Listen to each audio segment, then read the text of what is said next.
immigration and what's going on in the county. We last year in November did also an immigration forum, and so this is a great follow-up to see what's happened since and what's going on moving forward. So I want to thank you all for being here tonight. A few library announcements before we get the league up here. If you don't know, we are in the midst of our Santa Barbara Reads, which is where we choose one book, and we hope the whole community will read it and join us in conversations and events. So this year, we chose Mary Shelley's Frankenstein. It is the 200th anniversary of the publication, and we are really excited to explore the book that created science fiction and was written by an unwed teenage mother. So it's a really interesting book with a fantastic background that many people don't necessarily know about. So I encourage you to pick up. We have a booklet in the back of there's about 35 events left this month. We had 70 total, so there's still plenty of ways to join in and get involved. Our keynote is on the 23rd, so next week, Tuesday at 6:30 p.m. We will have two UCSB English professors in conversation with one of our librarians about the context in which Mary Shelley was writing the book, the themes that stem from it, and the relevance that it still has 200 years later. So we encourage you to join us for that. As well, there is a flyer on the back table that might be of interest to you. We also have a social justice book club. We meet on the third Tuesdays of the month, so you can essentially go to the Social Justice Book Club on Tuesday. The third Wednesday of the month is the Civic Forum with the League, so you can just plan out your third week of the month is your active civic action month. So we encourage you to join us for all of those. As well, last thing, you have on your seat a feedback form. These are super helpful for the library, both constructive and great comments. They help us know where you guys are hearing about the events, when you would like events, and as well the feedback specifically on this event so that we can bring more events like it, get better at what we do here at the library and with our partners. So we appreciate when you do fill those out for us. And with that, I'm going to introduce Lindsay Baker, who is going to tell us about our evening.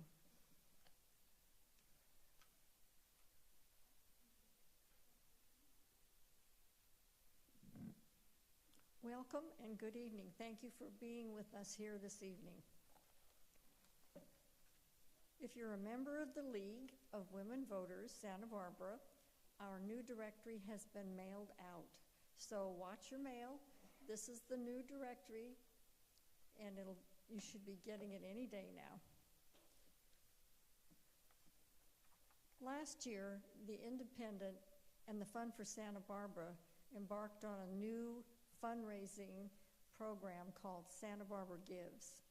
This year, the League of Women Voters Santa Barbara has been selected to join the nonprofits in this program. You'll be reading about it in the Independent. The whole thing's not completely formalized yet, but they have a challenge grant going so that if you donate anything at this time, up until October 27, it will be matched. And we have some forms in the back that explain it all to you.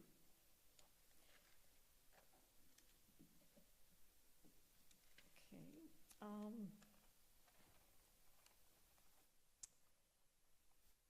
Next month, for our forum, it will be on November 14. We've been changing dates, we've been changing times, so you have to watch the Independent, the Santa Barbara News Press, and read your channel voter if you're a member, or look at your constant contact emails. It will be on the 14th because Thanksgiving comes the next week, and it would have been the day before Thanksgiving. It will be back to noon, so November 14th at noon will be Tanya Israel giving a program called Beyond the Bubble, Dialogue Across Political Lines. Tonight we would like to thank Gary Atkins for doing sound, and I would like to,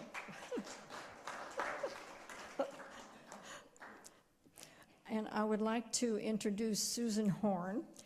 As everyone knows, this is a big voting year, and Susan is the Director of Voter Service for the League. Oops. Hey everybody, hi. How are you doing? Oh, good. So I just want to tell you briefly that on the table in the back, it's not obvious because it's not on the sides and it's by a closed door, but on the back there are some very good things if you're interested. The first thing, of course, is the registration to vote. How many people, can you raise your hand? I'm just so curious. How many people are registered to vote? Thank you. And how many people are interested in getting out the vote? Because, you know, more than half the people that voted in the registered people, more than half did not vote in the election in June. So we really need that next step of actually voting. So we have a couple things that will help with that. We have pledge cards, because that's one of the things that shows people are more likely to vote if they sign this. And we have, for the same reason, I will vote stickers, which are really for your friends, because the research shows that if someone has a friend and they know they're going to vote, they're more likely to vote. So this is basically for your friends to see. So they go, oh, she's voting. I should too. So please take some of these on your way out if you're interested. And we have also some election information things out. So, and if you're interested in joining the league, learn more about it, pick up a flyer, and we're gonna do our best to get out the vote. So, thank you. Thank you, Susan. Indeed, the heart of the league is getting out the vote, paying attention to democracy.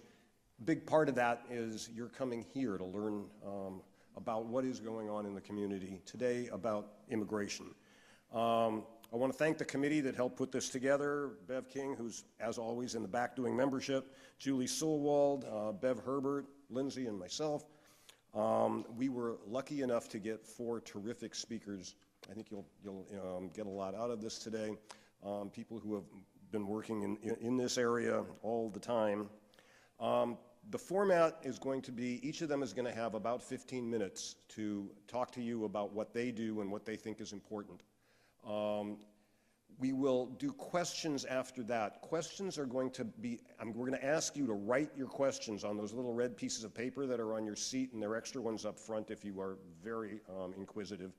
What will happen is between speakers, I'll just ask you to hold up your questions in the air, and someone will come around and pick those up. We will wait until the end of all 4 speakers, and then we're going to put the questions together and try to figure out what the questions are that need to be asked. We will try to take the rest of the time we have that way. The odds are we are not going to have questions from the audience, so if you are here to make a speech, you're not going to get to do that. I'm really sorry. That's about it.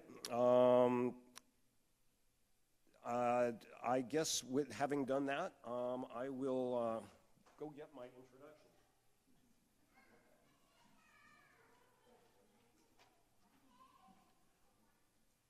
Our first speaker is Erica Reyes. Erica is a district representative for Congressman Salud Carbajal and is a native of Anapamu. She became Representative Carbajal's chief spokesperson regarding immigration matters, was a staffer for retired Congresswoman Lois Capps, and is a frequent advocate for Planned Parenthood, and was an appointee to the Lucia Mar School District Board at age 22. It's pretty amazing. She acts as the local point person of our congressional representative on all issues related to immigration. It's all yours, Erica.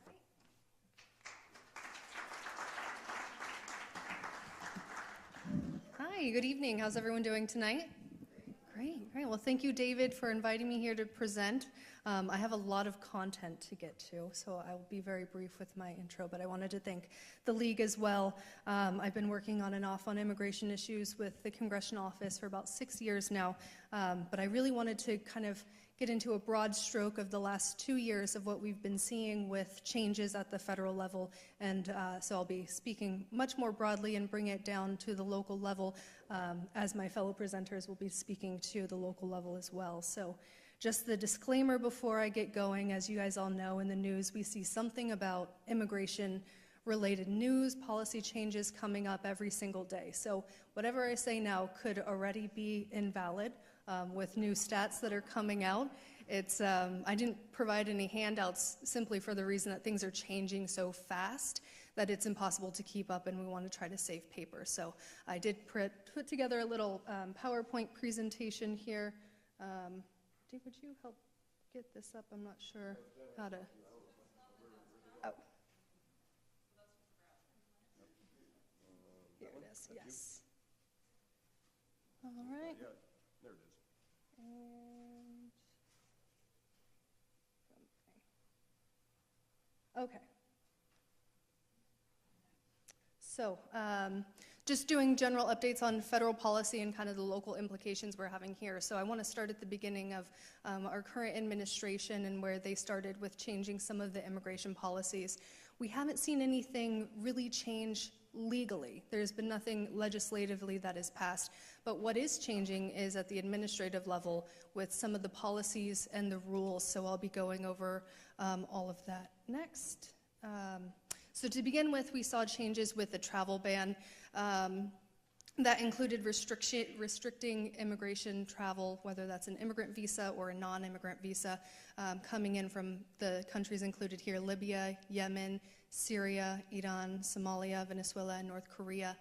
Most recently, the Supreme Court upheld that the executive office does have the ability to restrict travel in the name of national security.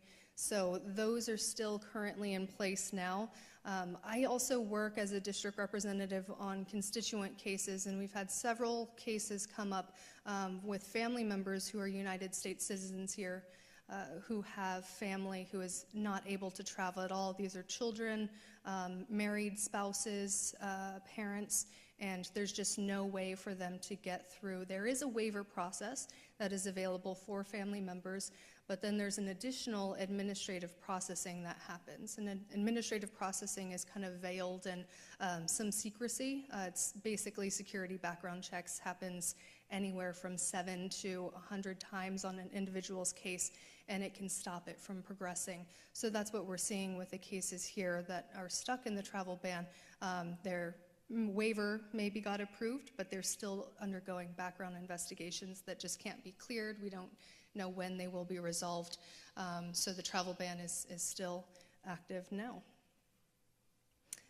With DACA, that's something that was also largely in the news. There's about approximately 700,000 Dreamers that are here in the United States who are living in a state of uncertainty because they don't know what's going to happen going forward. As of September of 2017, the administration did say that they were going to phase out the DACA program. Then it was fought in the courts. Most recently, it was heard in the 9th District Circuit Court of Appeals.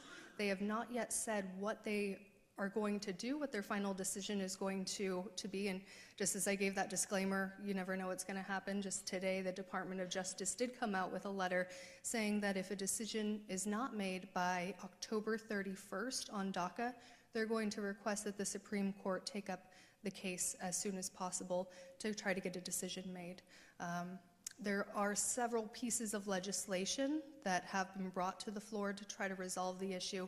There's usually other pieces involved with it, and so nothing has actually been voted on and passed for a DACA fix. But we do stress that renewals are currently allowed if there is somebody who has DACA status who is going to be expiring soon. We do recommend that they either speak with an attorney if they have a complicated case, or they go ahead and file their paperwork to get that status renewed, regardless of what's going to happen in the courts, or if it happens legislatively. They'll have the status until their current card expires. So we are recommending that folks, if they can, go ahead and renew their DACA status. We've heard a lot about the zero tolerance policy and the family separations. It's one of the topics that maintained its kind of life in the news cycle the longest out of any other news thing that's happened in the last 2 years.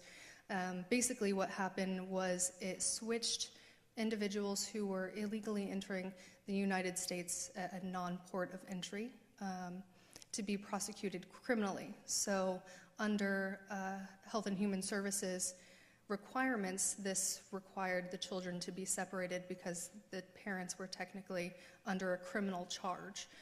So that resulted in, as we've seen, 2,654 separations.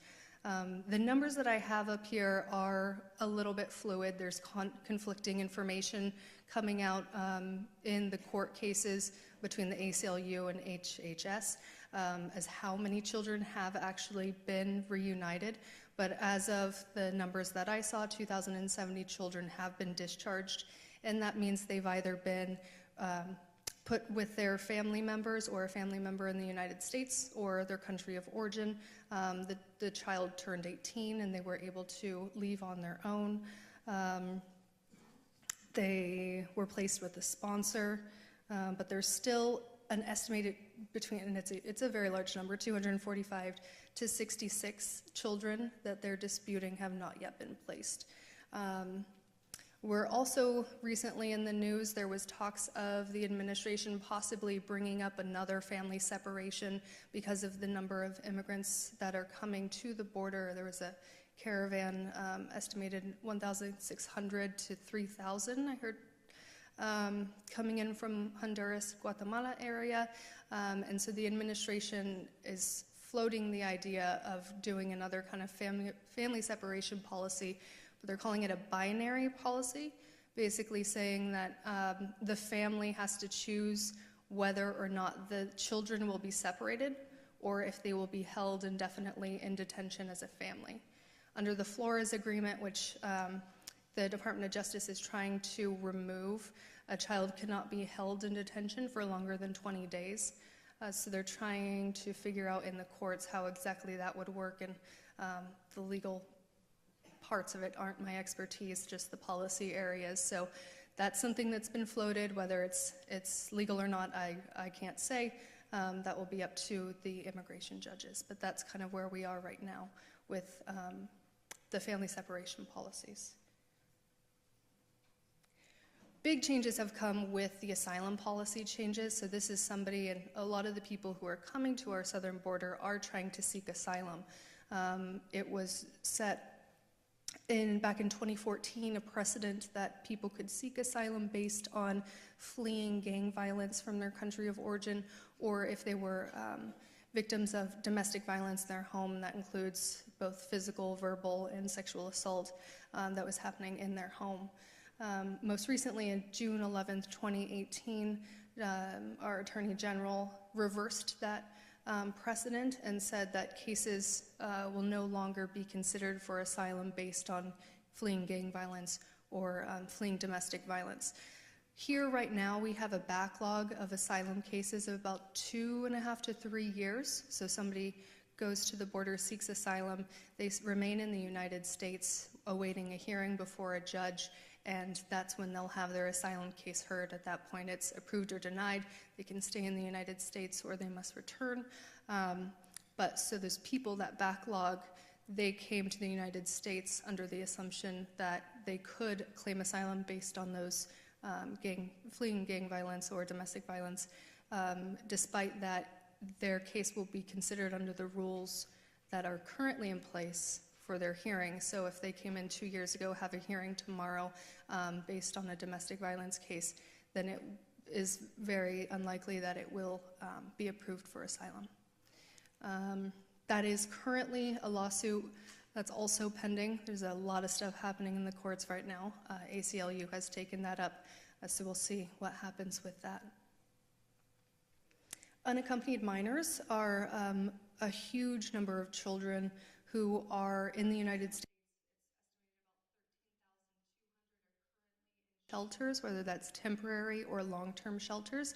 These are children who entered the United States under the age of 18 alone. So they didn't have a parent with them. They just came in, and under HHS rules, they must be taken care of. So right now, there are about 100 shelters. Tornillo, Texas, which the congressman did visit during the early parts of the family separations, was built as a temporary shelter. It held about 1,300 children at the beginning. It has since been expanded to have about 3,800 beds, and there are children that are being taken from the permanent shelters into the temporary Tornillo shelter with the hope that they will be placed soon. It's a lot different than the permanent shelter because it doesn't have any formal schooling areas. It's a tent city in the desert, so you can imagine it's very hot, and it just doesn't have quite the accommodations that some of the more permanent shelters have across the United States. So that's a big part. We focused a lot, kind of in the media at least, on the family separations, but you think about these 13,000 kids who are alone in a country by themselves, living in basically group homes. So that's something that they're in the process of trying to find placements for, and whether that's in the United States or trying to find somebody back in the country of origin who can care. But they have to go through the same process that the children being placed from the family separations were. So there's background investigations that go into it. They can't be placed with an undocumented family member who's residing in the United States. I've had 1 or 2 cases of this where there was a family member in Morro Bay who was trying to be placed with their family member in New York, and it took about 135 days. They say on average it's 59. So that's what's going on with unaccompanied minors. I got my 3 minutes, so I'm going to go faster. A big change that's happening right now is public charge. Right now it's in a 60-day public comment period. Basically what it's trying to do is, public charge has been something that's on immigration law for a very long time, but it's trying to change the way people are allowed to come to the United States as legal permanent residents. So if it changes the definition to say that if you are going to be primarily dependent is the old definition, but if you're getting even basic, modest public benefits at all, then that could be a reason for denial of becoming a legal permanent resident, and that's not based on your receiving of SNAP or emergency Medicaid or WIC or energy assistance in the past. It can even be a projection of you obtaining that. So there's a lot of organizations that are really, really focusing on this. If you're interested in making a public comment, the period is open until December 10th of 2018, and the website is regulations.gov. It's a hot topic, so it was the first thing that pops up there that I saw. It's about a 450-page public charge summary sheet of the rule change, so that's as much as I can summarize in the amount of time I have, but definitely you can go on there, just Google search it, and there's a ton of information about how this will impact our local communities, especially with families with maybe young children who just need a little bit of extra help with buying the groceries. Upcoming legislation, HR 7059, was just introduced by Representative McCarthy, our neighbor here in Bakersfield, and it addresses the southern border wall and security. A lot of the reason why none of the legislation was passed in this year was because the president said that he wouldn't sign legislation that did not include funding for his wall or for increased security at the border. So this would do that. It also has some elements of changing your ability to come in as a legal permanent resident or your citizenship.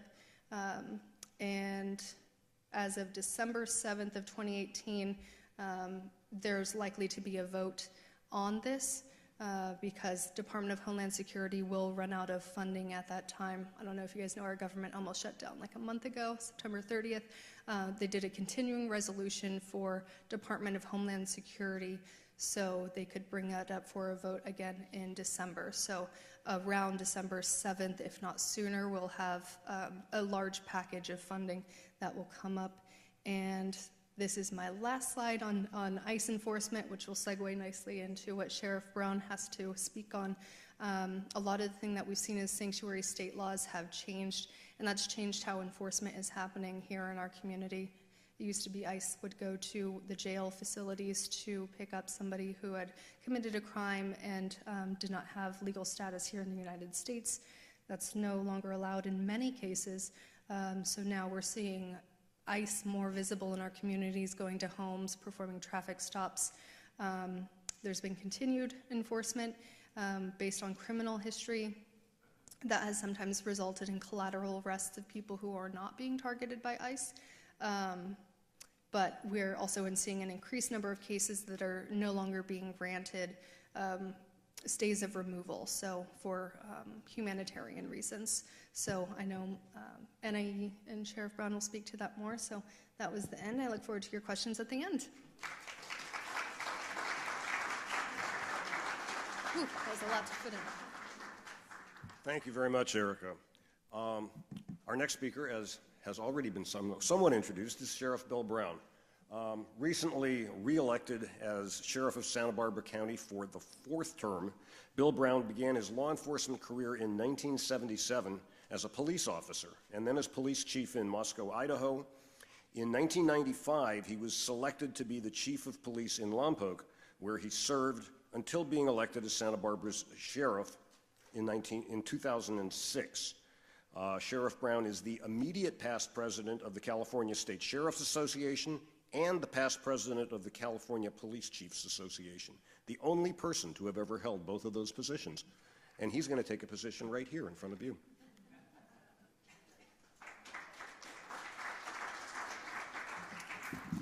Well, thank you very much. I want to start with a few thank yous. First of all, I want to thank the League of Women Voters for putting this on and inviting me at a time when I'm not running for anything right now. So I appreciate that very much. It's much nicer to be here when that's the case. I want to thank David Landecker for facilitating this evening, my fellow panelists for being here with me as well, and I want to thank all of you for coming here tonight and showing your interest in this subject. Immigration is a topic, is an issue that is very controversial. It's very emotional, and it can be very divisive in our community and in communities across our country. And it is something, nevertheless, that we have to deal with. And as is often the case, we have extreme beliefs on both sides of an issue that can cause conflict and turmoil and can cause acrimony. And again, as is often the case, law enforcement is often kind of stuck in the middle of the issue. And here, as a local law enforcement executive and local law enforcement officer, I want to just emphasize a couple things to you and to those members of the community who may be watching. And the first and foremost thing I want to emphasize is that we in local law enforcement are not responsible for, nor do we want to be, for enforcing immigration law. The enforcement of immigration law is a prerogative of the federal government, not the state, not the locals. And I believe very strongly that we need to establish trust within our communities, and that includes within our immigrant communities. We want members of the immigrant community to contact us in law enforcement if they witness a crime or if they are the victim of a crime, and we don't want them to be deterred from calling us to investigate that crime because they think they might get deported as a result of that. And in many instances, there are people in the immigrant community who are not aware of the differences, the fact that we don't have a national police force in the United States. They may come from a country that does. They may have police organizations that are corrupt and that are abusive. And the reality is we want to make sure that our communities are not that way. We want to make sure that there is that trust amongst the immigrant community. On the same token, we want to make sure that people who commit crimes against anyone who lives here in the United States and lives in our county, for sure, are held accountable. And if it turns out that people who commit those crimes are people who are here and are undocumented, in certain instances, we want to make sure that the law is followed at the federal level that will remove that person from our community so that they're not engaged in a continued commission of crime. And the reality is that oftentimes people who are undocumented and are committing crimes, serious crimes in the community, are committing those crimes at a disproportionately high rate against other members of the immigrant community. And it's important that we protect our community by making sure that those people are held accountable.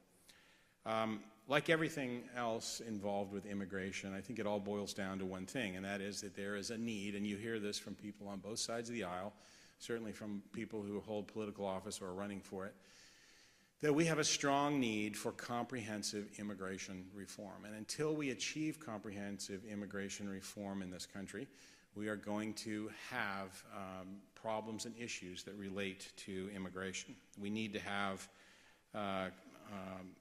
clarity of the law as well. We have an instance here, as we do in some other instances, marijuana is the one that jumps to mind, where we have federal law and state law that, if not in conflict with each other, are incongruent and are, they have certain conflicts between the two of them. The sheriff's office, as I said, we're kind of stuck in the middle, and we're trying to achieve the right balance. The need to work continually with our federal law enforcement partners. And I want to make one thing certain here. I'm not here tonight to defend ICE in any way. They can speak for themselves. But a lot of people don't realize, I think, that ICE is more than just the enforcement and removal operation of the United States government when it comes to immigrants. They do have a section or an arm that is called enforcement and removal. But ICE is the umbrella under which all of Homeland Security investigations are organized. All the people who are responsible at the federal level for investigating crimes involving the actual incidents of or the potential for domestic or international terrorism are Homeland Security investigators who are under ICE. They're ICE employees. And we are kind of unique here in California in that we have, being a coastal community that's relatively close to the southern border, we have had numerous instances where we have had ponga boat incursions where people come up from south of the border in ponga boats in a very dangerous journey to come to our shores, and they try to land surreptitiously and offload their illicit cargoes of either drugs or people who are coming into the country illegally. And as a result of those incursions, we have had numerous instances where we have a requirement, where we have to work with Homeland Security investigators, ICE investigators, to determine who these people are when they're apprehended, because they're, more often than not, they are foreign nationals who we do not have any idea who they are. So there is a definite need for us to be able, as law enforcement officers, to continue to work with ICE. We also need to follow the law in California that has changed as a result of a piece of legislation, SB 54, which enacted changes in the California Government Code. There are now parameters in different ways that we can interact with ICE, and we are, as enforcers of the law, we have to obviously abide by the law, and we have to take this new law and the new policy directives that come as a result of it have to be implemented. And again, I just want to emphasize the fact that we are not enforcing immigration law at the local level. And in fact, my history, the very first time I think I was at a League of Women Voters forum was a candidate forum when I first ran for office back in 2006. And my opponent at the time publicly suggested that members of the Sheriff's Office should participate in the 287G program and become federally deputized immigration officers and should work to assist the federal government in deporting people. And I, at the time, was very vocal and said that was a terrible idea because of that trust issue that I just mentioned earlier. We cannot be seen in that light by people who we are tasked with protecting and serving. And indeed, the sheriff and by delegation, all of my deputies, I am elected and we serve all of the people of Santa Barbara County. It doesn't matter what political affiliation you may have. It doesn't matter what your immigrant status is. If you're a resident, if you are here in our county, we are going to protect you. That is what we do. As mentioned by David in the introduction, I just finished a term as the president of the California State Sheriff's Association. And we in the CSSA were really very vocal about our opposition to SB 54. And we had a lot of public discourse, and we had a lot of information that was given to the media as a result of it. I can tell you that I think that SB 54 was a law that was hastily prepared. It was, in its original format, something that would have been really terrible for communities. It's a convoluted law, and ultimately it was substantially modified through the intervention of Governor Jerry Brown, who recognized that there was a strong political desire for this law to pass, but on the same token that if it passed in its original format, there would be virtually no way for local law enforcement to work with federal authorities when it came to people who had committed crimes in the community and were wanted at the same time by those federal authorities. It was modified extensively. It's much better. It was much better in the form that it was enacted than what it was originally, but it still has, in our view, in the sheriff's views, a number of flaws. Perhaps the biggest one of which is that it doesn't permit us to notify ICE of the release of a suspect from our jail if that person bails out.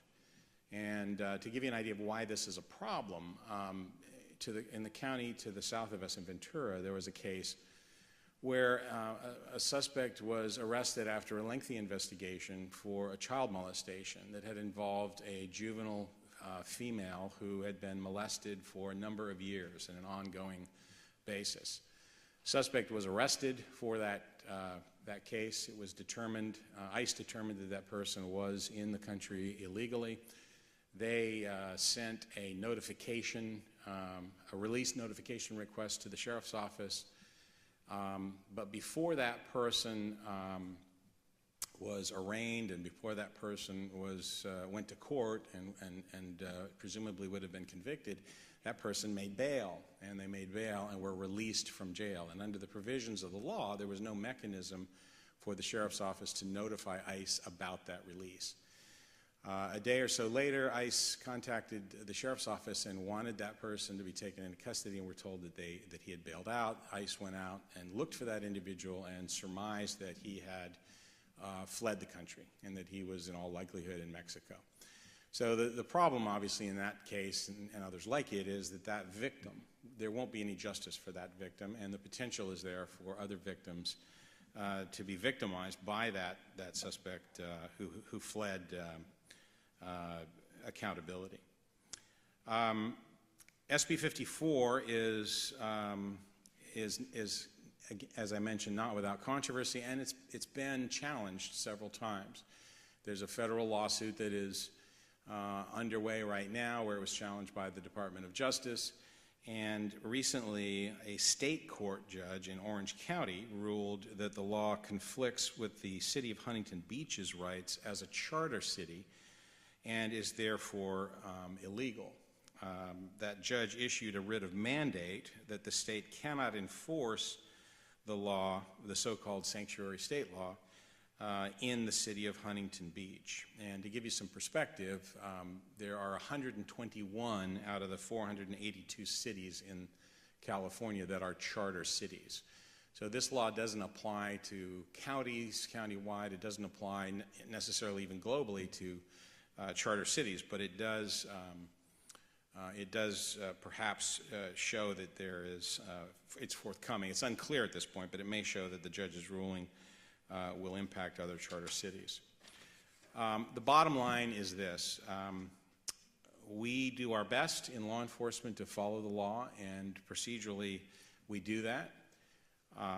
ICE access to inmates has declined substantially since the passage of SB 54, and just to give you an indication as to how that is taking effect, in 2017, ICE requested notification on 479 Of the 14,619 inmates that we released that year, 479 requests. That was 3.3% of our total inmate population. That same year, they picked up 351 of those 479, or about 73.2%, that they had requested notification on. And the total number, percentage of inmates that were picked up as reflected our total inmates was about 2.4%. In 2018, year to date, ICE has requested notification on 336 of 8,998 inmates who have been released, or 3.7%, roughly the same, just a little bit higher percentage. But to date, they've picked up only 69 of those 8,998 inmates. I'm sorry, of the 336 inmates that they requested notification on. So that's 20.5%, so a significant decrease in the percentage.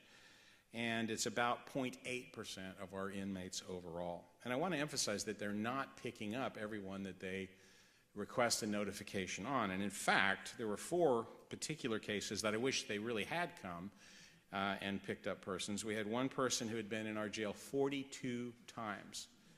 Was in there for a simple drunk in public charge, but he had felony narcotics priors. He wasn't picked up. We had another person who'd been in our jail 25 times, was in there for felony spousal abuse, was not picked up. We had another that had been in jail 35 times. He was in for a DUI, misdemeanor to battery. He wasn't picked up. And then one more that was in for 19 times. He also was not picked up. He was in a charge for vandalism, burglary, and had a previous vandalism felony charge as well. So I'm going to leave it there at this point. I'd be happy to answer any questions. But again, the bottom line is I think that we're working to work within the confines of the law with respect to SB 54, and I'll be happy to answer any questions that you might have. Thank you. Thank you, Sheriff Brown. I apologize, I didn't say before that if you have a question that you've written down, now's the time to put it up in the air and have someone pick it up. And you might want to write on there if there's a particular person you want to address that question to on our panel. Speaking of our panel, our next panelist is Anahi Mendoza. If you are a reader of The Independent, you probably know more about her than I'm about to tell you because she was well profiled in that. She's the executive director of the Immigrant Legal Defense Center, the ILDC, a new nonprofit organization on the Central Coast dedicated to providing equal access to justice and due process to indigent immigrants by enlisting volunteer attorneys to represent immigrants in deportation proceedings, primarily bond hearings, and in educating the community on their due process rights. The ILDC, the only organization in the Central Coast which provides deportation defense systematically, was formed out of a coalition of immigrant-serving organizations convened by the Fund for Santa Barbara. Prior to joining the ILDC, Anahi served as an accredited representative working with asylum seekers facing deportation proceedings in New York and at the largest family detention center in Dilley, Texas. Anahi herself is a DACA recipient. She is a Harvard graduate, and she is an awardee of the White House Champion of Change Award. We're lucky to have her here. Thank you, Anahi.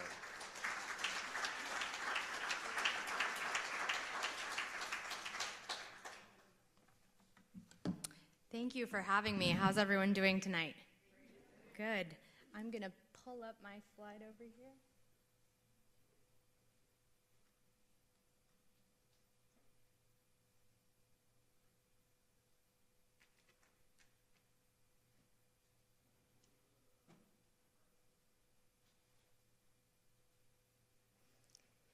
So, as David mentions, my name is Anahi Mendoza. I work with the Immigrant Legal Defense Center. We're a new nonprofit really dedicated to justice and due process for immigrant communities.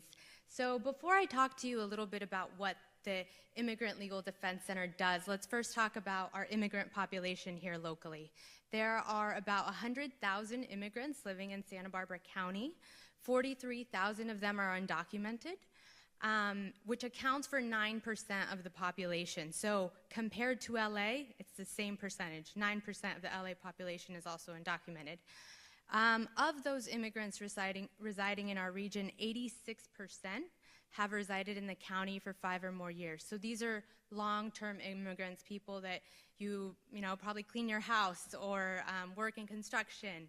And then 48% of all children, that's nearly half, are living in a household where one or more parent is foreign-born.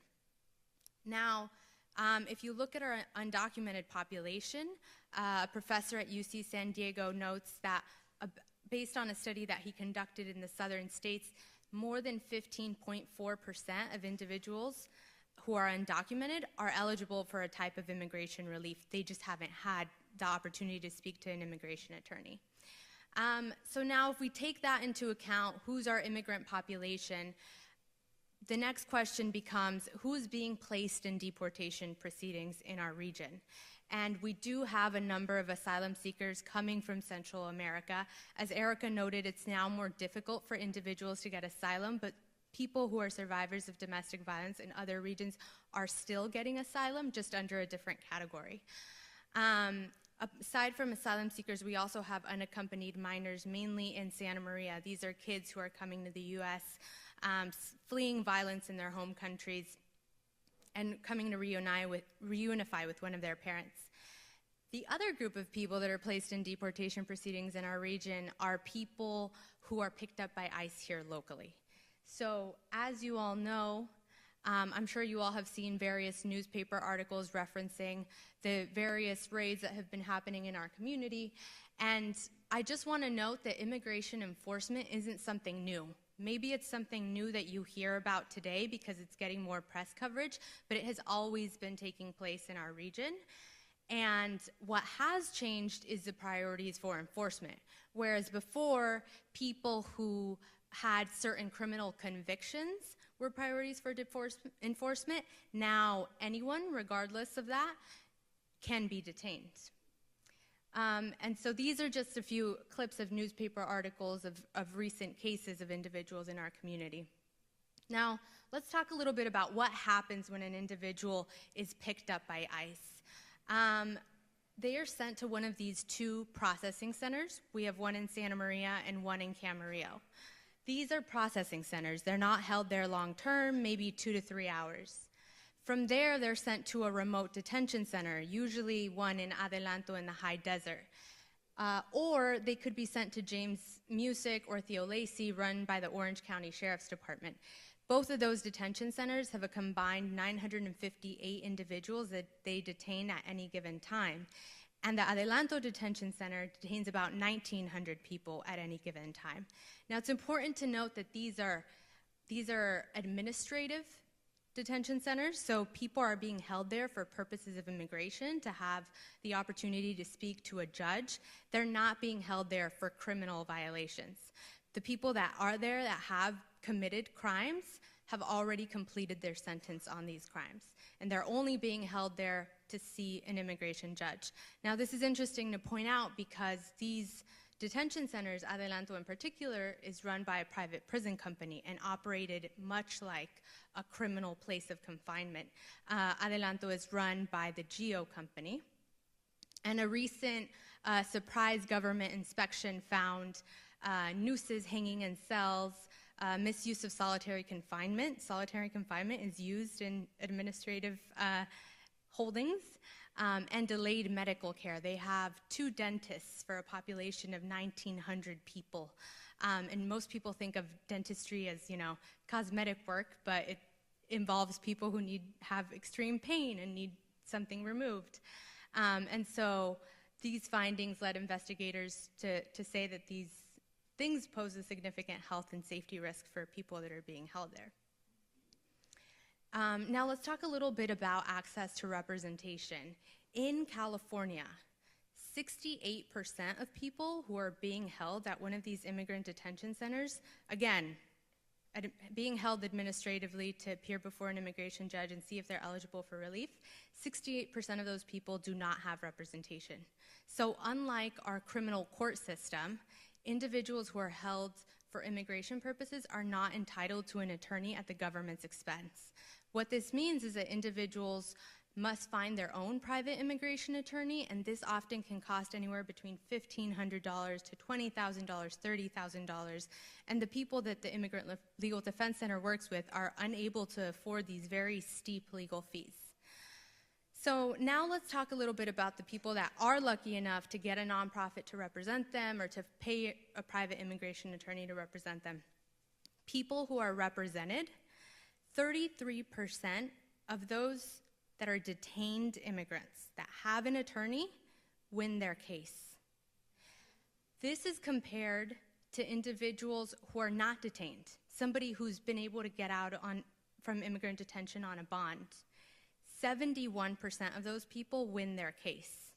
So what this means is that if you are not detained and your case is not on a fast track, if you're out with your family, if you're able to raise money for an attorney, if you're able to be with your children, gather evidence, help your attorney prepare your case, 71% of those people actually win their case.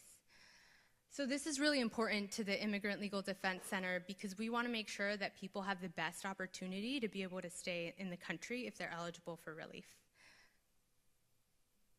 So in Santa Barbara County, despite our 2 processing centers that I mentioned, we don't have any organization before the Immigrant Legal Defense Center that represents people in deportation proceedings. And so what this means is that many people from our region go unrepresented, even though they're eligible to stay in the country, are still deported, and they face huge legal fees that they have to pay in order to stay. And so what the Immigrant Legal Defense Center did when we got started was go to the private bar. And what we asked these volunteer attorneys to do is represent people who are, again, unrepresented, eligible to remain in the United States, but need an attorney. And we were really surprised because the private bar has really come together to support our immigrant community. We have a growing list of about 40 volunteer attorneys that are willing to drive out to the middle of nowhere, again, it's the high desert, Adelanto, California, to represent people who are held there because they believe in justice and they believe in making sure that our communities have support.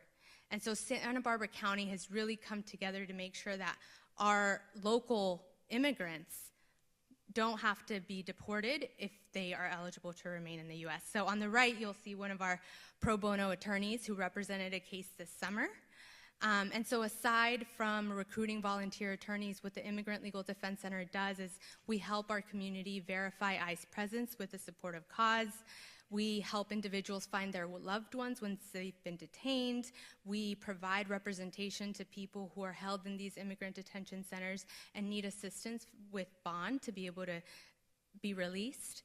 And we provide community education so people understand their rights. And we do this through our rapid response network with local community partners.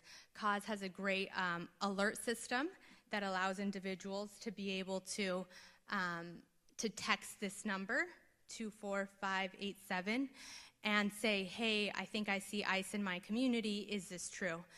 We work together to be able to verify that presence and also dispel myths when it's not accurate. We also do this through our 805 Immigrant Facebook, which you all are welcome to like, and we also get referrals from local community nonprofits and agencies and schools. And so when an individual is in need of assistance, it's usually a very, very traumatic experience for your family member to be picked up by ICE. And so they're invited to always call our number, and we try to help them as best we can. So our model involves that the Immigrant Legal Defense Center will screen a case, we'll send it out to our volunteer attorneys, somebody will sign up to take it, and we'll pair them with an interpreter and a paralegal to make sure that they're able to represent the individual well. They're also paired with a mentoring attorney, and again, our Santa Barbara community has really come together to address this issue. All of our mentoring attorneys are immigration attorneys in the region, Abby Kingston, Arno Jaffe, and then as well as other practitioners in LA and San Francisco that assist our volunteer attorneys. And so I think Sheriff Brown made a really great introduction to SB 54, SB 54 is state legislation designed to protect the safety and well-being of all Californians by ensuring that state and local resources are not used to fuel mass deportations. So I know that in terms of legal defense, you may be wondering, what can I do? I'm not an attorney. What we can do is make sure that we disentangle local law enforcement with ICE, right? So what SB 54 does, and we're huge supporters of this state legislation, is that it prohibits direct transfers to ICE from the county jail, and it prohibits local law enforcement from notifying ICE of release dates, unless these release dates are publicly available, which is changing a bit.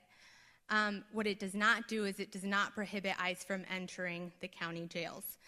So I think the best way to kind of talk about SB 54 is, I'm sure you all heard of the California sanctuary policies, right? That's SB 54. SB 54 is designed to protect individuals, to make sure that victims are still coming forward, to make sure that they are able to get protection. And so I think the best way to discuss it is through one of our cases. This is the case of Mr. Z, we'll call him. Mr. Z has lived in Santa Barbara County for the past 15 years. His children attend our local high schools. He's a father of 2 U.S. citizen girls, 1 DACA recipient, and he was released from county jail on bail. He was charged with a misdemeanor, and I think it's important to remind you all, when somebody is accused of a crime, they're charged with a crime. We in the U.S. believe in innocent until proven guilty, and so that is one of the things that we'd like to really highlight. For Mr. Z, he was charged with something. His family posted a $10,000 bail. We talk about SB 54 and that it limits enforcement, but what's actually happening in practice is that ICE is now just going to the jails and picking people up directly. So Mr. Z was released from the county jail. He was handed his belongings. He opened the door to leave the facility. His family was waiting outside, and he was picked up by ICE. And this is really devastating because Mr. Z is the sole breadwinner of his family. His DACA recipient daughter had to start working. His wife had to start working. They somehow managed to pay the bail, and then he needed representation because he was now at adelanto. And so we were able to help him get released on a $5,000 bond. But again, on top of the $10,000 bail, now he has to pay a $5,000 bond. Immigration doesn't have bail bondsmen the way that criminal courts have it. And so we helped him raise the money, mainly through our volunteer attorneys and all of our volunteers, so he could be released back to be with his family. And so this is a type of case that we help with at the Immigrant Legal Defense Center. And I know I'm running out of time, so I'll leave you with how you can help. If you are an attorney, we would love your assistance with these cases. There's so many of them, and we can only take so many. We really rely on volunteer attorneys, volunteer interpreters, so we're completely volunteer run, except for me. And we also really need support with driving. A lot of our families need help with getting a ride to the LA Immigration Court. Sometimes our cases are in San Diego and they need to be transferred. They need a ride to San Diego. So if you're interested in being a driver, you can contact Molly Kellogg at this number and join the Drivers Listos program.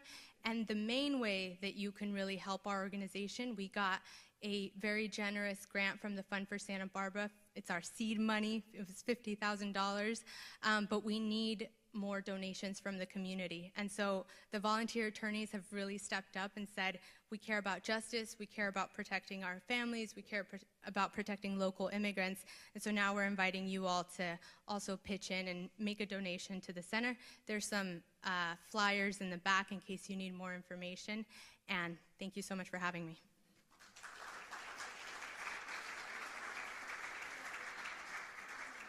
Thank you, Anahi. Once again, this is a time in which you can hold up questions if you have them, and they'll get picked up.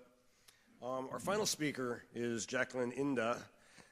Jackie is the founder and a board member of the Santa Barbara Response Network, another newly formed organization which coordinates and highlights local resources that assist and prevent families for official immigration consultations, bond hearings, legal migrant visas, or status changes in a safe, confidential setting. Jackie was a plaintiff in the lawsuit to end the at-large elections in the city council members in Santa Barbara and led the battle to elect rather than appoint a successor to Kathy Murillo in the 3rd District. And here she is, Jackie Inda.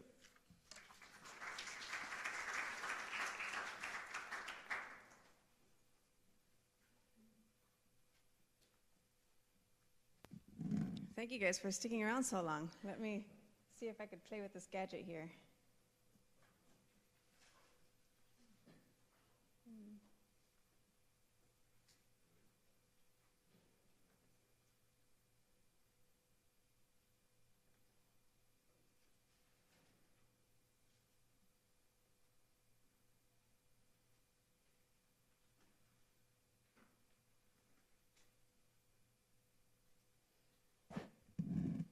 The Santa Barbara Response Network has been around since 2008. And what we basically do is respond to emergencies and crisis, whether that is the debris flows, whether that is a homicide, an IV, whether that is somebody who commits suicide within a school, whether that is a loved one that became indigent because of an accident and affects a community. The Santa Barbara Response Network goes in providing psychological first aid. So what does that have to do with immigration? We all have seen the videos and the YouTube clips of families being separated. We have all been impacted by those kinds of traumatic events that we continuously see in our social media feeds and that we hear about in our community. It's impactful to even see all of this data, right? So the Santa Barbara Response Network did what we do best. When there's a crisis, we call out, we cast out the net, get everybody together in a room, not only the service providers, but also the people affected by all of this trauma. That means you, and that means people who are from migrant communities. And we say, let's come together and create solutions of things we can grasp onto within this community. How do we make this place a safer place? How do we continue to work together, and how do we unite? And that's really the purpose of SBRN, along with psychological first aid, is to create a safe space that people can then come together and create innovation.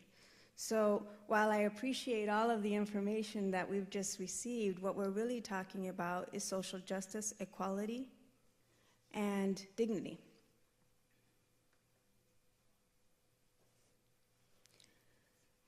So why we do what we do, when we meet, why we were formed, and why we created a subcommittee called the Immigration Advocacy Collaborative is basically just that.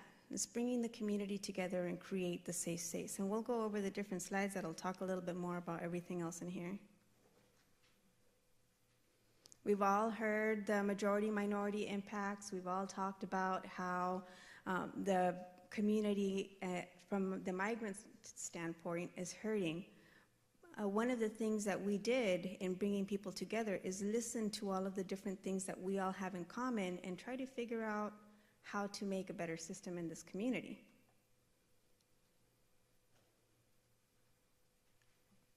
In developing that conversation and allowing those spaces to happen with the careful lens of psychological first aid, we were able to listen to all of the different things that we need locally, right? We need folks that are part of the community that see these images and they hurt, to feel like they have a place that they can act so that they can heal as well. We need a space for our community to be able to call maybe a one single point of entry system and be able to find out all of the resources that there are. And we need to create a system that will surround and protect our community as a whole. So a couple of facts. I know that you guys have already covered a few facts. We're talking about specifically for the city of Santa Barbara. We're talking about the census data, so 46% of the community is Latino community. Most come from migrant descent. About 100,000 people in the city. You add 50,000 that come in to visit. About 25% of them are undocumented, pending legal status. Only about 6% of the individuals countywide will need deportation hearing processes to be addressed. Those statistics come from the Mexican consulate. More facts. Our federal administration has a mission to lower legal migration by 20%, deporting illegal migration, and enforcing deportations by an increase of over 40%. Now, what I mean by lowering legal migration, okay, if you take the statistics that we talked about countywide, and you actually look at what's happening here in this county, we've actually met that goal. The Mexican consulate has identified that in this county, about 20% of folks that are from migrant community are so scared of what's happening with all of these changes that they're just keeping in the shadows, refusing to move anything, not applying for things that they could potentially apply for. And these are folks that own businesses, these are folks that maybe own homes, are retiring, have lived here most of their life. Those are people who are not going through the criminal justice system, not looking at bonds, but specifically just deciding not to move a single thing so that they can be as invisible as possible and continue to function in our society. Even more facts. When you create a fear of deportation, US-born children are impacted in schools. They take the stories they hear in home. Now think about that. Let's say you're a child that's 5, 6, 7 years old, and your parents are at somebody's birthday, and people in that space are talking about the deportation that just happened to maybe the next door neighbor, to maybe somebody that they know, and they start to talk about how that might impact them. Children, even though we don't think that they're listening, are listening. But they're getting the information differently. And because of their age, they're not thinking ICE, police officer, firefighter, all different. What they're getting is, those people might hurt my family, and my family is how I survive. And that's the children that we are taking to our schools.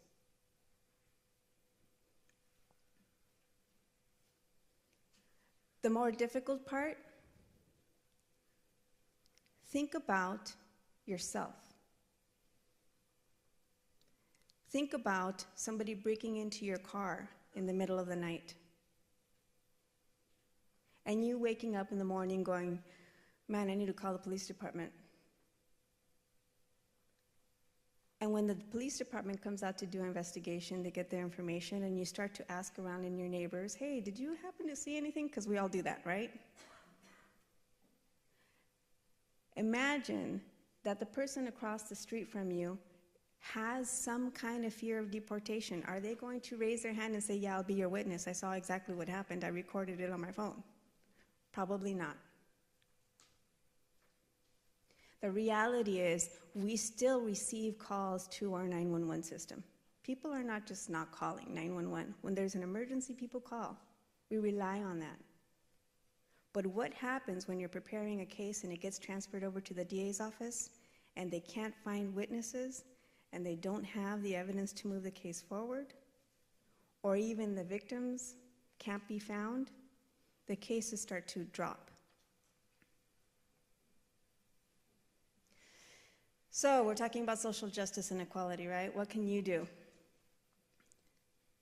One of the things that we can do locally, of course we want to change things nationally, but what we can do here locally is use your resources. Everybody has them. We're, as an immigration advocacy collaborative, bringing together all of your resources and identifying them into different pockets and creating a system that can better suit our community as a whole. By doing that, the very first thing we did is start to create resolutions so that every city and within our county, they can adopt a resolution that says, we believe in our due process, but we also believe in all of our community being treated with respect. And in this county and in this city, we're going to respect every single person as an equal, regardless of status. And you can imagine that this might be easy, but in reality, it's quite a challenge to try to get local jurisdictions to actually create a resolution, a promise to a community. In some places, it might be easier than others. For example, the county of Santa Barbara adopted the resolution. A week later, they adopted another one, and then it went to the federal administration. Both of them did. In Goleta, again, same thing. They passed 2 resolutions, and they're on the fast track to figuring out ways to better communicate with our migrant community in all different languages. But it's a challenge for all of our local jurisdictions to think about making that promise long-term to a migrant community. So we have some work to do in that, which means that if you have the time and you want to roll up your sleeves and you want to go to councils, to your local councils, whether it's Carpinteria or Lompoc or Santa Barbara, and say, hey, I want this promise to my community as well because we're all equal, then you've got some work to do and we can do it together, right? Some people always ask themselves, you know what, I've been in so many marches, what am I really doing? What you're really doing is you're showing with visibility that in this community we are all one, and that when you don't respect due process, when there are questions, we're all less safe. And these visible acts actually help those people in the shadows feel a little bit more empowered, because you become the voice, the channel of that energy. So keep doing what you're doing, participate in those ways. And if you're a part of the collaborative, you also get those updates. As, of course, you see them all over with social media, but those are the things that are important to those people who are sitting in the shadows. And whether it's immigration, whether it's victim rights, trust and believe. There's always a child looking at what you're doing in this community. And even though it feels like you're doing it over and over and over again and you may not get anywhere, you're actually doing something for those individuals, going, hey, those people are standing up for me here.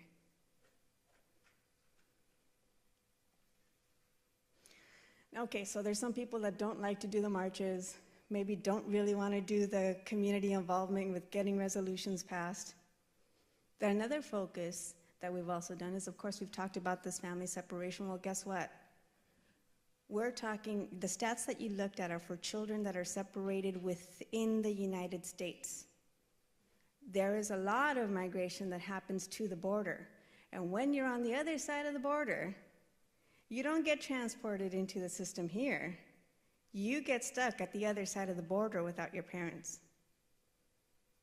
So that means being in detention centers there, getting screened and transported to whatever state you come from or whatever country you come from, being placed in a detention center there until you're in an orphanage, and so on and so on and so on, with absolutely nothing.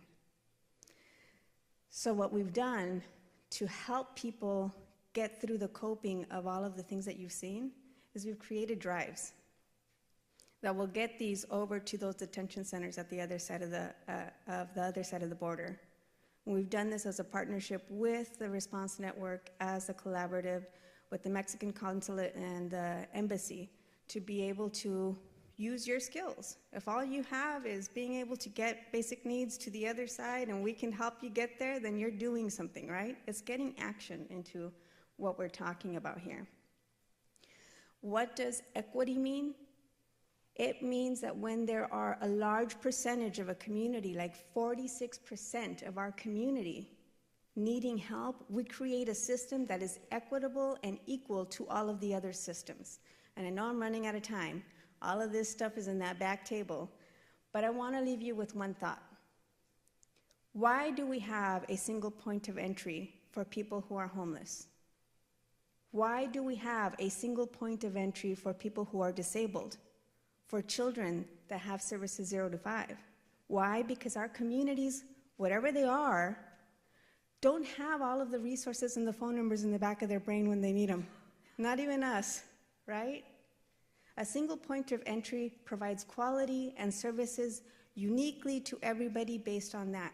You call the one number, they refer you to all of the services that you need, and they have somebody following you to make sure that those services are actually giving you the services that they are saying they are giving you. Why don't we have that for our migrant community? It's easy enough to build. We already have the models. Equity means just that. Equality means just that when you have 46% of the community that is from migrant descent. Now, how do we do that? One of the things that we do is we meet every Wednesday at Trinity Church at 5:30. You can come in and help create these kinds of solutions. And if you have a skill, if you have something to give, you get involved. Because now is not the time to stand still. Now is not the time to not do anything. And now is not the time to just play on the phone with social media. It's time to act. And that's what we're talking about with a collaborative. It's not only bringing resources together, but bringing all of your resources to the table and together acting as one community. So we thank you for that. Thank you, Jackie. Once again, if you have more questions, they'll be collected. We have about 35 minutes to go through some of the questions that have already been handed up here. And an awful lot of them are, not surprisingly, for the sheriff, but there are many for other people as well. So I'm going to try to spread things around. The first question I will direct to Sheriff Brown, however, which was, can you talk a little bit about what the difference is between a charter city and other cities? What makes a sanctuary city? And one question on that was, if we are a sanctuary state, why does the Santa Barbara County Sheriff still pursue undocumented individuals? So if you could try to clarify that a little bit, that would be helpful.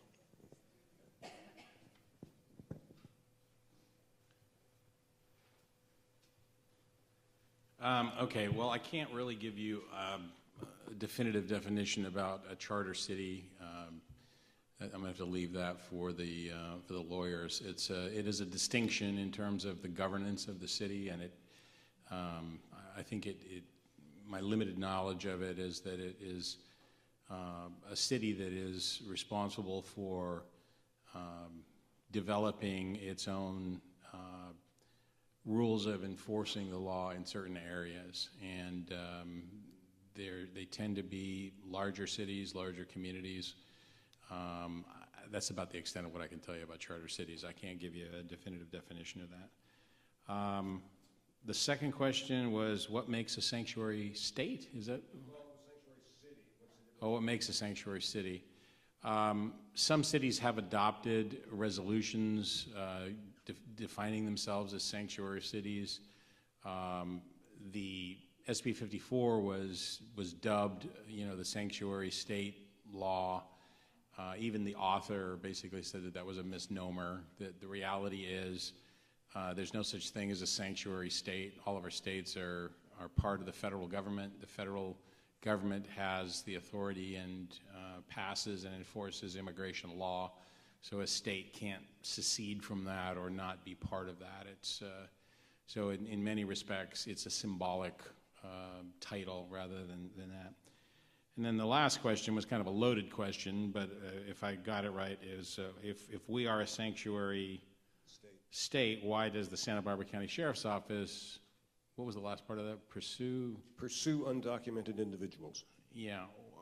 I guess I can just tell you, the only undocumented people that we would pursue would be people who are criminals, and at the time we're pursuing them from criminal acts, we don't know if they're documented or undocumented. Part of the problem we have in trying to prepare for tonight, we don't have a lot of statistics because we don't keep statistics of how many people that we arrest are documented or undocumented. That's just something that doesn't fit into our equation. What I said before stands. We protect everybody in this community regardless of their status. On the same token, we will go after and arrest anybody in the community, regardless of their status, if they prey upon other people in the community. So I can't really, go beyond that. Other than to just emphasize again that we do not engage in immigration enforcement. We do not ever go out and ask someone in the field, what is your immigration status? And if they were to say that, or if we were to find out that they were undocumented, we don't make arrests. We don't refer those people to federal authorities. They operate in that arena on their own. Does anyone want to respond or say anything else about that? Okay, then let's move on. Yes. I'm sorry. Tell them. Yeah, they all know they only have 3 minutes, and you can hold up your things. There's so many questions that go in all different directions. I'm going to ask this of anyone who wants to answer it up there. It says, why is ICE still coming to Santa Barbara when our whole economy rests on undocumented workers in restaurants, gardens, field work, etc.? So I don't know that anyone has an answer to that one, but I wonder if anyone wants to speak to it. I could just briefly, they're mandated by the federal government to do the work that they're doing. So they're going to go into communities, whether it's Santa Barbara, to conduct that work. The policies have changed, as I stated. Now they're doing much more targeted enforcement. We don't see large-scale raids as we did in the 80s. And so it's just their mandate to do that. Well, as long as you're answering it, I'm going to give you another question, Erica. It says, what is the Congress doing to keep immigration from driving down wages, workers' rights, and worker health and safety protections? What is he doing for immigration? What is he doing to keep immigration from driving down wages, workers' rights, etc.? From driving down. People have hard questions. Yes. So I'm not sure if I'm interpreting the question correctly. Is it immigrants from taking away jobs from American citizens? Is that? I think that's what, or from people here legally. Labor pool. Being a vulnerable labor pool that can't unionize, that can't advocate for ocean protections, sexual harassment, all that kind of stuff. Mm-hmm. Well, starting from the level of for children brought here as childhood arrivals, he has pushed for legislation that would allow them to become legal permanent residents and hopefully eventually citizens who would give them a much more lively political voice, as well as the ability to stand out and let their status be known, what their background was. There's also legislation that he has co-sponsored that would allow a pathway for citizenship from DACA recipients to apply for their parents. So those families would eventually get into a legal status, which would allow them to come out of the shadows and do things like unionize if that's something that they wanted to do. That's a kind of another topic.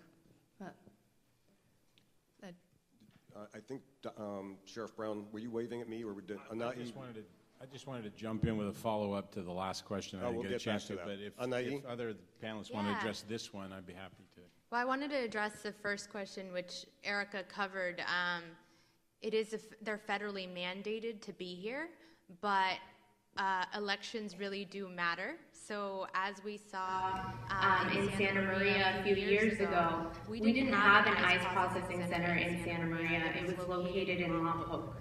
And so the city council was the one that made that decision to get it there, and now it can't be removed outside of federal mandates. So there's little that we can do to stop ICE from detaining people, but what we can do is disentangle, again, law enforcement from ICE and make sure that the people that do have pending charges or people who are being picked up don't end up in deportation proceedings.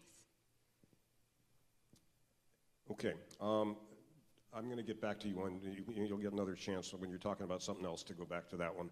I'm going to direct this to Jackie because you sort of started talking about that. A lot of people have basically said, we're trying to figure out what we can do to be effective. What is the most important thing that an individual who is not an immigration lawyer can do to be helpful. And then somebody just gave me something that said, you said IAC meets on Wednesdays at Trinity, isn't it on Thursdays? So I'm giving you that opportunity as well. We changed it from Wednesdays to, from Thursdays to Wednesdays, just because of the need for coordination with the Progressive Coalition, and they meet on Thursdays sometimes, and so it was just easier for us to move it to a Wednesday when everybody has more flexibility. And with regard to what you can potentially do, there are so many things going on locally. There are issues that impact schools. There are issues that impact communities. If somebody's following what's going on in San Marcos High School, you can tell that there are a lot of social justice issues impacting our migrant children and our migrant communities. So what can you do? Get involved. If it means going to the Progressive Coalition, if it means going to the IAC and learning about what's going on, if it means the only part of getting involved is going to a vigil, the only part of getting involved is helping with collection drives, then that's what you can do. But if it also means what you can do is pick up the phone and call your city council member and say, hey, why aren't we passing a resolution to keep a promise to make sure all of our communities being treated equally, then that's something else you can do. But get involved. I know that Anahi spoke about attorneys and needing resources and needing folks that could translate. There are many skills that can be put to work here. So get involved. And I guess I'll leave it with that. You can go to the IAC, get involved with the Progressive Coalition, which is a partner, CAUSE, which actually does amazing things throughout the community. But one of the things that we are desperately advocating for, which we will actually address once the foundations fully get a grasp on it, is creating equity with a single point of entry system. And so if you have some resources around that, some ideas around that, come and join us and be a part of that change. Anyone want to, anything else up there? Okay, this is going to be open to anybody. What do you expect the effect will be of a citizenship, or I guess it's a citizenship question in the census? There is a question that is going to go on to the census that's going to ask people about, are they citizens, are they, and what do you think that's going to have happen? What's going to make happen as a result of that? The estimation is that individuals will be reluctant to add themselves and their family members, their entire households, even if somebody in the house has a status. What that means for the impact in our communities is that there's going to be a less count of how many individuals actually reside in our areas. State and federal government uses those numbers to determine how many resources for social services, for police and fire, for almost every social structure that we have coming in, at least from the federal government down to the state and the local. So it could have a huge impact on communities that have a large migrant population who are just going to be afraid to put the number out there, put their name out there, for fear that it will be turned over to ICE and that information will be used for deportation proceedings in the future.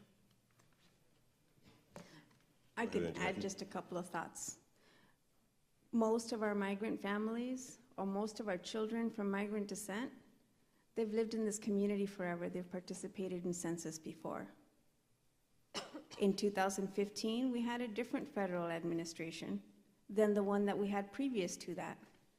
And the one that was previous to that didn't have the numbers that we saw in the 2015 one. So does it impact? Yes, it does. Because when people are fearful, they're reluctant to participate. But remember that we're not talking about a migrant community that shifts. We're talking about a migrant community that makes this their home, that has potentially participated in this before. So it's about going out there and educating folks, getting involved with not only the English-speaking media, but all of the Spanish-speaking media, which are some of our agencies don't pay into. And supporting that community and that language to say, hey, the census is important. And that takes skill and time, and it takes resources, right? So it is important to know that there is a little bit of history there, that the last census was driven pretty well with that kind of message in the Latino community, and that those folks will participate in the census again. if given the correct information. Thank you. Sheriff Brown, I'm going to let you, number one, address whatever it is you wanted, and I'll give you two other questions at the same time. First one is, would you support informing those incarcerated of their immigration rights, such as distributing booklets or pamphlets that inform inmates of their rights? And the second one is, I understand that the jail is now publishing a list of individuals to be released from the jail, and that ICE uses this list to pick up undocumented persons. Is this true? And if so, do you think it's contrary to the spirit of state law?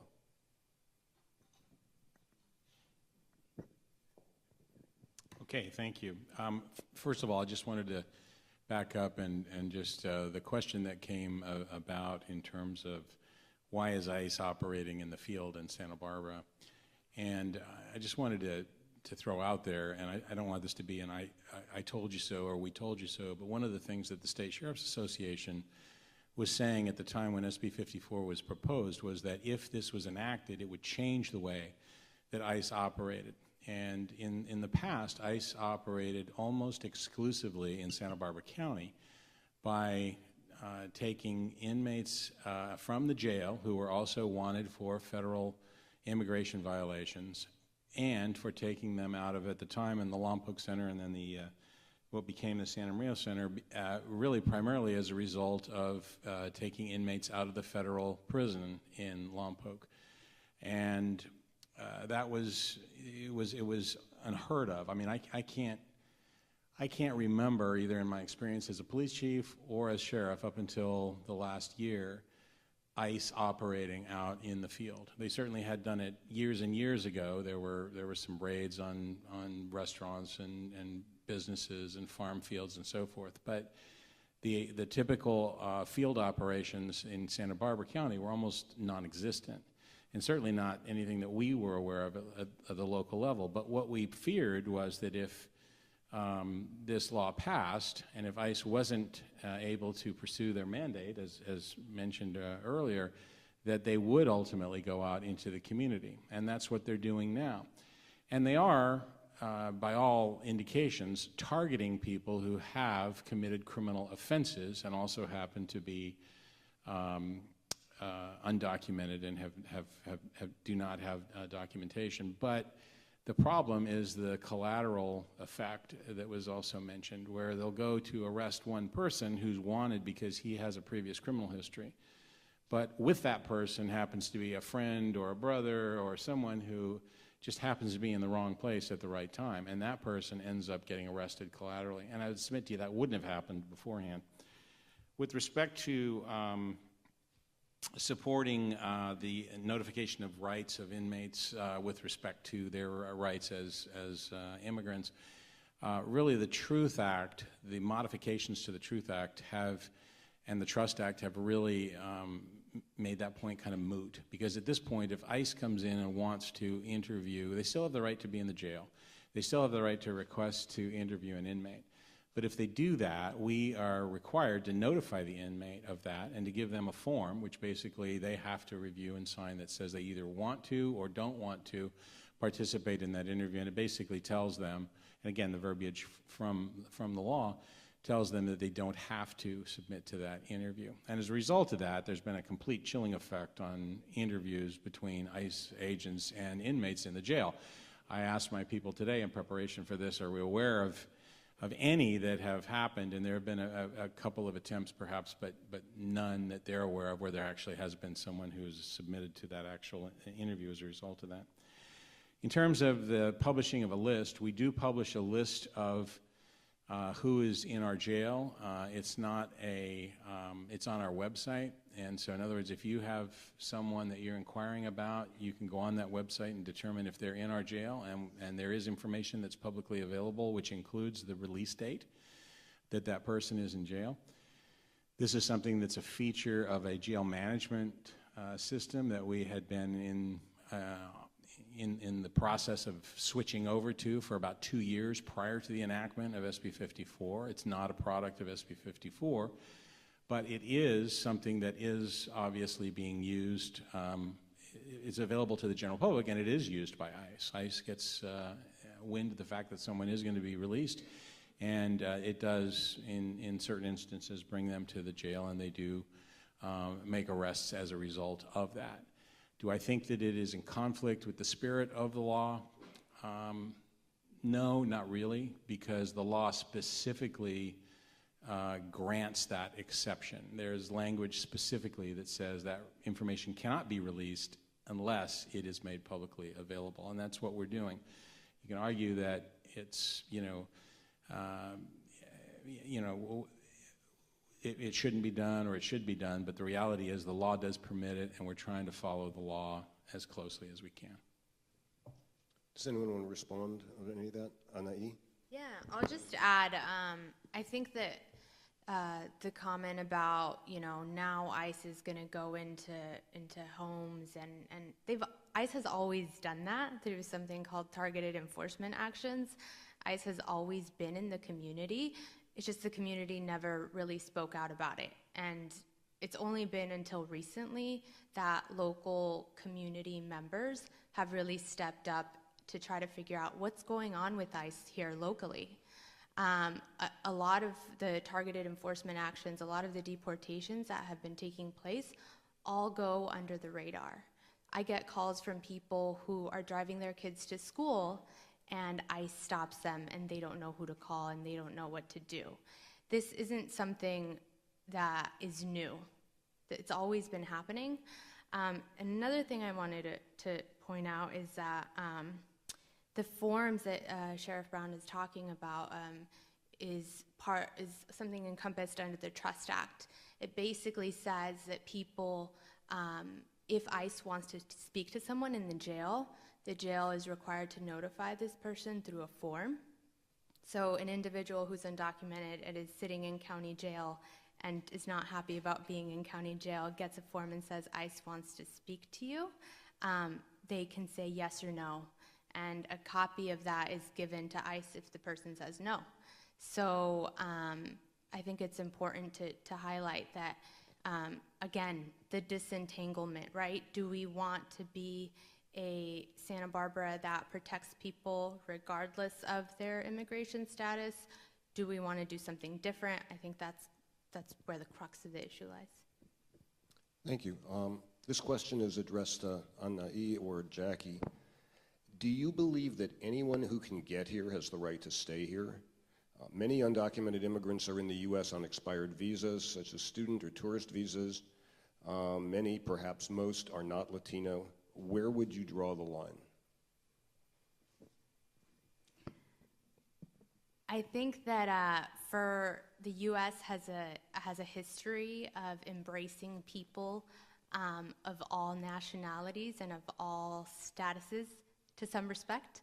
I can tell you that I saw a tweet earlier today. I'm going to bring it back to the young people that said, I want to make sure that I welcome to this country anyone who hasn't done anything extraordinary, someone who hasn't gone to Harvard, someone who hasn't won a White House award. If they are just an ordinary human being, I'll accept them into this country. And I think that the question makes a few assumptions, right? So our current immigration system doesn't allow individuals to get in a line and ask to come to the United States. You, especially people in Mexico, have to apply to enter, and there are huge visa backlogs. They're processing applications from the 1990s right now. So if there was a way for people to come to the US the right way, quote unquote, I think people would do that.